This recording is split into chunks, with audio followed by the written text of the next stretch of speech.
इस समय कई मुद्दे ऐसे हैं जो हिमाचल की रणभूमि में खूब छाए हुए हैं और राजनीतिक वार पलटवार भी लगातार जारी है। लेकिन बात अगर पेपर लीक की हो तो आप क्या कहेंगे? जी हाँ, यही कहेंगे कि राजनीति चरम पर है और ऐसा हो भी रहा है। अब इसी मसले को लेकर, इसी मुद्दे को लेकर एक बार फिर से हिमाचल के मुख्यमंत्री जयराम ठाकुर ने निशाना कांग्रेस पर साधा और कुछ जानकारियां भी दी। मामले में छानबीन पूरी होने की कगार पर है। हिमाचल के मुख्यमंत्री जयराम ठाकुर का सीधा सीधा ये कहना था। यह भी कहा गया कि जिन्होंने गलत किया वो सलाखों के पीछे हैं। नई भर्ती के लिए तारीख भी निर्धारित होगी।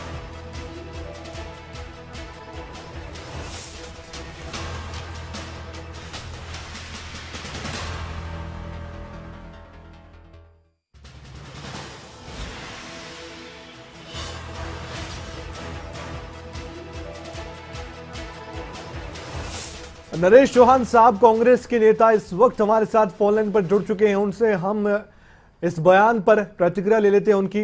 नरेश जी, आपने सुना नहीं बयान या सुना? पहले ये बताइए। अगर नहीं सुना तो मैं थोड़ा सा आपको बता दूं। हिमाचल के मुख्यमंत्री जयराम ठाकुर ने कहा कि पेपर लीक मामले को लेकर हम अब अंतिम नतीजे पर पहुंचने ही वाले हैं और आपने लगातार प्रदर्शन भी किए थे, कई तरह के सवाल भी उठाए थे। आज खबरें तक पर हिमाचल के डीजीपी संजय कुंडू साहब ने भी यही कहा कि जल्द ही अंतिम नतीजा सबके सामने होगा। क्या विपक्ष संतुष्ट हैं जो जांच अभी तक हुई है उससे? नहीं, देखिए साहब, मुख्यमंत्री जी की क्रेडिबिलिटी क्या है? उन्होंने उस वक्त पूरे प्रदेश के सामने, पूरे प्रदेश की जनता को ये कहा कि ये मामला हमने सीबीआई को सौंपा है। क्या जयराम जी ने ये नहीं कहा प्रदेश की जनता को कि पूरा मामला सीबीआई को सौंप दिया? क्या किसी ने आज तक पूछा मुख्यमंत्री जी से कि कहाँ गई हो सीबीआई, कब आई सीबीआई और कब सीबीआई ने इसकी इंक्वायरी की?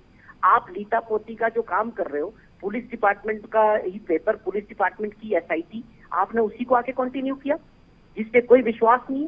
कौन से बड़े अधिकारी, जो जिम्मेवारी किसने ली? पेपर छुपाने की जिम्मेवारी किसके पास थी? कौन से बड़े अधिकारी थे? प्रेस में जाने की बात किसकी थी? और ये सारी जिम्मेवारियां क्या तय हुई? आप प्रदेश की जनता को, बड़ी हैरानी की बात है कि मुख्यमंत्री जी को अपनी बात की क्रेडिबिलिटी नहीं कि अगर मुख्यमंत्री जी कहते हैं कि सीबीआई जांच करेगी तो सीबीआई कहाँ है? कहाँ आई सीबीआई? कहाँ चली गई वो? ये हमारे बड़े सवाल है। हम इस चीज को नहीं मानते। ये कोई बड़ी चीज नहीं कर रहे हैं मुख्यमंत्री जी। नरेश जी, आप कह रहे हिमाचल पुलिस की जांच पर क्या विश्वास नहीं है कांग्रेस को? भैया देखिए, हमने पहले भी यही बात कही थी कि हिमाचल पुलिस का ही मामला है। वो जो पेपर लीक नहीं हुआ, पेपर बिका, सब्जियों की तरह बिका, 2000 बच्चों तक पहुंचा। लीक कुछ और चीज होती है, 2-4 लोगों को मिल गया। पूरी तरह से इसमें धंधा हुआ, माफिया काम कर रहा था, करोड़ों रुपए का लेन देन हुआ और लाखों बच्चे इसमें इन्वॉल्व थे जो बेरोजगार थे। क्या मुख्यमंत्री जी को डर किस बात का था? क्यों सीबीआई को ये सौंपी नहीं गई? किसको छुपाया जा रहा है, किसको बचाया जा रहा है? कौन से बड़े अधिकारी है जिनको सेव किया जा रहा है? हमारे सवाल आज भी खड़े हैं। और कहीं नरेश जी, माफ कीजिएगा, बीच में आपको रोक रहा हूं, टोक रहा हूं, उसके लिए माफी चाहूंगा, लेकिन और सवाल भी हैं। एक सवाल ये भी है कि मुख्यमंत्री जयराम ठाकुर ये भी कहते नजर आए कि कांग्रेस के समय में भर्तियों में गड़बड़ी हुआ करती थी, तभी भी पेपर लीक हुआ करते थे। हम तो पारदर्शी तरीके से जांच करवा रहे हैं और नतीजा भी सबके सामने होगा जांच का। कितने गिरफ्तार किए, कितने हिरासत में लिए, सब सामने है। आज प्रेस कॉन्फ्रेंस कर बाकायदा हिमाचल पुलिस ने, हिमाचली डीजीपी ने आंकड़े भी तो जारी किए हैं। साहब, ये सब जनता की आंखों में धूल झोंकने का काम हो रहा है। कुछ भी नहीं हुआ इसमें। जो लोगों की बात थी, जो जनता की थी, विपक्ष की जो मांग थी, वो एक भी बात पूरी नहीं हुई। जब ये पेपर लीक हुआ तो उसके बाद डीजीपी साहब तो खुद 8 दिन की छुट्टी चले गए। अच्छा भैया, इसमें बड़े जो मछलियां हैं वो कहाँ हैं? आप समझते हो कि एक डेली वेजेस कर्मचारी प्रेस का, उसने ये सारा काम किया, उसने सारे में बेच दिया ये पेपर? हो सकता है? इज इट पॉसिबल कि पेपर लीक हो और पुलिस डिपार्टमेंट का पेपर लीक हो जाए? पुलिस किस बात के लिए अपनी पीठ थपथपा रही है? उनको तो मेडल मिलना चाहिए पेपर लीक करने का, ना कि इसको सुलझाने का। हमें हैरानी होती है पुलिस पे जो अपनी पीठ थपथपा रही है। इस बात के लिए शर्म आनी चाहिए कि हमारा अपना पुलिस का पेपर ही लीक हो गया और बिक गया, और वो कहते हैं कि डीजीपी साहब प्रेस कॉन्फ्रेंस करते हैं। बहुत बड़ी उपलब्धि है उनकी है। अच्छा, अब ये बताइए कि कांग्रेस अब आगे क्या करेगी? क्या इसको राजनीतिक मुद्दा तो आप पहले भी बना चुके हैं, अब जबकि सब कुछ जांच आगे बढ़ रही है और जल्द ही जांच अंतिम रूप में आ जाएगी सबके सामने, तो अब कांग्रेस क्या करने वाली है? क्या अभी भी आप इसको मुद्दा बनाकर सीबीआई जांच की मांग उठाएंगे और कहेंगे सीबीआई से जांच होगी तभी संतुष्ट होंगे आप? बिल्कुल हमारा सवाल नहीं है, प्रदेश की जनता का सवाल है, हिमाचल प्रदेश की क्रेडिबिलिटी का सवाल है।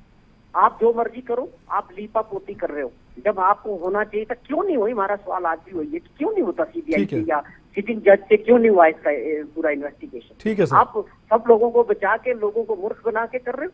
ठीक है आपने सर। बड़ा काम किया, इसकी जवाबदेही कौन तय करेगा कि पेपर लीक हुआ कौन? उसके लिए कौन जवाबदेही है? बताइए है। आप कितने लोग अरेस्ट हुए उसमें? आपने उन लोगों को अरेस्ट किया जिन बच्चों ने या पेरेंट्स ने पेपर खरीदे।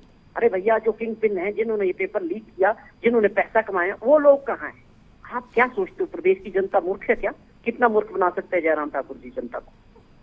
ठीक है सर, बहुत बहुत धन्यवाद, आपने प्रतिक्रिया दी है और आपने बताया कि कांग्रेस पार्टी इस पर क्या सोचती है, जो मुख्यमंत्री जयराम ठाकुर का भी बयान आज सामने आया। शुक्रिया हमारे साथ जुड़ने के लिए। अब आपको सुनवाते हैं कि हिमाचल के मुख्यमंत्री जयराम ठाकुर ने इस मुद्दे पर खासकर क्या कहा था। ध्यान से सुनिएगा। निष्कर्ष पर देखिए, सुन लीजिए मेरी बात। पुलिस भर्ती के मामले को लेकर के छानबीन जो है पूरी होने की कगार पर है, यानी कि पूरा उसमें जो इन्वेस्टिगेशन की प्रोसेस कंप्लीट होने वाली है। हालांकि हमने मामला सीबीआई को दिया, इसलिए कोई उंगली उठाने की स्थिति में न रहे। सबसे पहले तो जैसे हमको ये मालूम पड़ा तो भर्ती हमने रद्द की है, भर्ती रद्द की है। और रद्द करने का मतलब है कि किसी के लिए गुंजाइश नहीं है। जिन्होंने गलत किया वो सलाखों के पीछे हैं। और उसके बाद नई भर्ती के लिए हमने 3 तारीख निर्धारित कर ली। 3 तारीख को सजा का विषय नहीं है, उसमें जो घटना घटित हुई है उसमें यही करना उचित था। नंबर 1, पहले जो भर्ती की प्रक्रिया उसको रद्द करना, और दूसरा, इस मामले की जांच उच्च स्तरीय जांच होनी चाहिए, निष्पक्ष जांच होनी चाहिए, वो हमने सुनिश्चित किया। और पूर्व में कांग्रेस की सरकार में भर्तियां होती रही और भर्तियों में इस प्रकार की लीकेज होती रही, और उसके बाद भर्तियां हो गई लेकिन पेपर रद्द नहीं किया गया, जांच नहीं की गई, और उसके बावजूद बाद में पकड़े गए कि भर्ती के मामले में ये लोग शामिल थे, और बाद में उनके खिलाफ मामले दर्ज हुए।